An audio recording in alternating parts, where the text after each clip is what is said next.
समान नागरिक संहिता uniform civil code. हाल ही में उत्तराखंड राज्य विधानसभा ने समान नागरिक संहिता उत्तराखंड 2024 विधेयक पारित किया। विधेयक को राष्ट्रपति की मंजूरी मिलने से यह अब कानून बन चुका है। अन्य संबंधित तथ्य। इस विधेयक के पारित होने से उत्तराखंड समान नागरिक संहिता पर कानून पारित करने वाला देश का पहला राज्य बन गया है। इसके अलावा असम और गुजरात भी यूसीसी को लागू करने का काम कर रहे हैं। गोवा भारत का एकमात्र राज्य है जहां पहले से ही सामान्य नागरिक संहिता लागू है। यह यूसीसी से अलग है और पुर्तगाली नागरिक संहिता 1867 के रूप में मौजूद है। उत्तराखंड में लागू होने वाले यूसीसी के प्रमुख बिंदुओं पर एक नज़र। जानते हैं यह किस पर लागू होगा। यह कानून उत्तराखंड के जनजातीय समुदायों को छोड़कर राज्य के शेष सभी निवासियों पर लागू होगा। विवाह और लिव इन रिलेशनशिप। यह कानून राज्य में लिव इन रिलेशनशिप में रहने वाले सभी व्यक्तियों के लिए 1 महीने के भीतर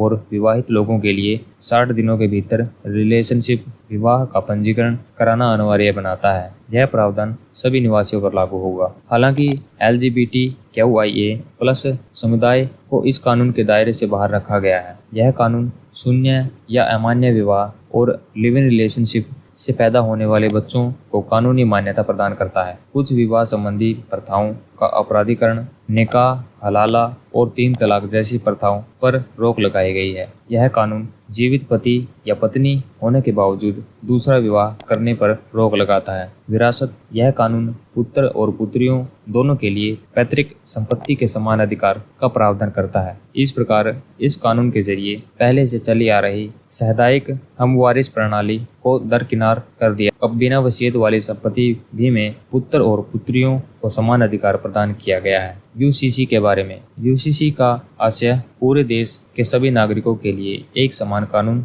लागू करने से है। यह समान कानून सभी धार्मिक समुदायों के विवाह, तलाक, विरासत, गोद लेने, उत्तराधिकार जैसे व्यक्तिगत मामलों में एक समान रूप से लागू होगा। वर्तमान में भारत में व्यक्तिगत कानून काफी जटिल एवं अलग अलग है। यह प्रत्येक धर्म में अपने विशेष कानूनों का पालन होता है। भारत में लागू व्यक्तिगत कानून। हिंदू उत्तराधिकार अधिनियम 1956। यह कानून हिंदू, सिख, जैन एवं बौद्ध समुदाय पर लागू होता है। मुस्लिम पर्सनल लॉ। यह मुस्लिम समुदायों पर लागू होता है। और भारतीय उत्तराधिकार अधिनियम 1925। यह ईसाई, पारसी और यहूद समुदाय पर लागू होता है। विशेष विवाह अधिनियम। इसके तहत अंतरधार्मिक विवाह को मान्यता दी गई है। इसके अलावा इसमें मैरिज ऑफिसर द्वारा विवाह के पंजीकरण का भी प्रावधान है। यूसीसी के पक्ष में तर्क। इससे संबंधित प्रावधान भारत के संविधान में दिए गए हैं।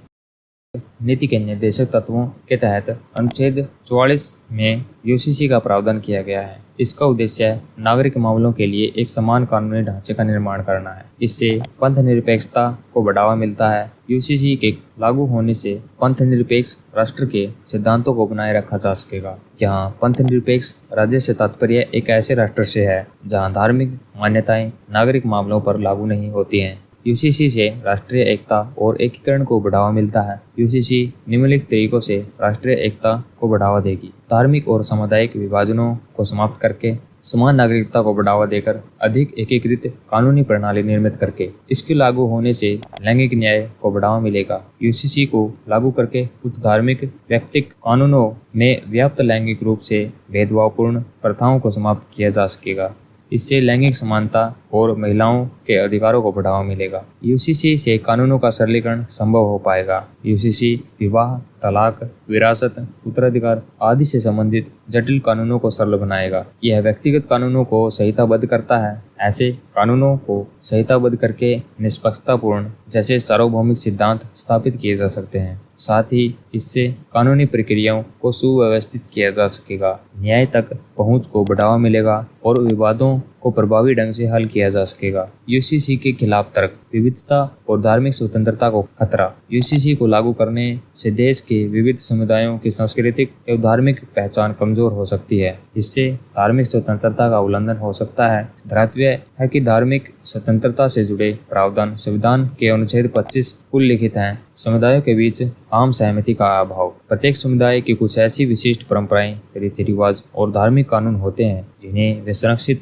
करना चाहते हैं। इसलिए सभी समुदायों की सहमति व समझौते के बिना यूसीसी लागू करने से सामाजिक अशांति पैदा हो सकती है। संघीय ढांचे के बारे में चिंताओं को बढ़ावा देता है। कई विशेषज्ञों के अनुसार यूसीसी राज्य की विधायी क्षमता का अतिक्रमण कर सकता है। इस अतिक्रमण के कारण यूसीसी के प्रवर्तन से संविधान की अनुसूची 7 की प्रविष्टि 5 के तहत सहकारी संघवाद के सिद्धांतों का उल्लंघन हो सकता है। आगे की राह: आम सहमति हासिल करना। सरकार को लोगों का समर्थन हासिल करने एवं उनकी चिंताओं को दूर करने के लिए यूसीसी के संदर्भ में धार्मिक नेताओं एवं सामुदायिक प्रतिनिधियों सहित सभी हितधारकों के साथ तर्कपूर्ण वार्ता करनी चाहिए। मजबूत राजनीतिक इच्छाशक्ति की आवश्यकता। सरकार को यह सुनिश्चित करना चाहिए कि यूसीसी को राजनीतिक लाभ के एक साधन के रूप में लागू नहीं किया जाए। साथ ही यह सुनिश्चित करना चाहिए कि इसका कार्यान्वयन गैर पक्षपातपूर्ण और समावेशी तरीके से किया जाए। जागरूकता का प्रसार। यह अत्यावश्यक है कि आम जनता यूसीसी के प्रवर्तन हेतु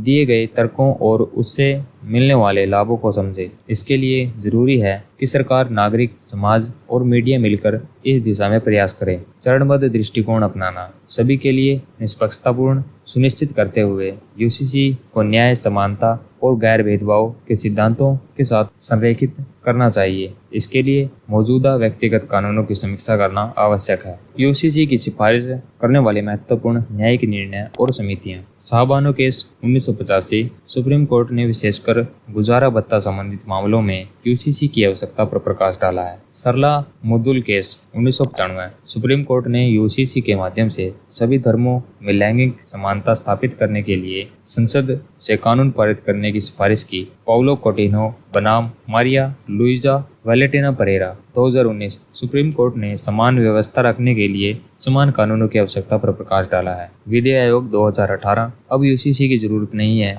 बल्कि मौजूदा कानूनों में संशोधन करने की जरूरत है। विधि आयोग 2022 यूसीसी पर सार्वजनिक और धार्मिक लोगों की राय की मांग की।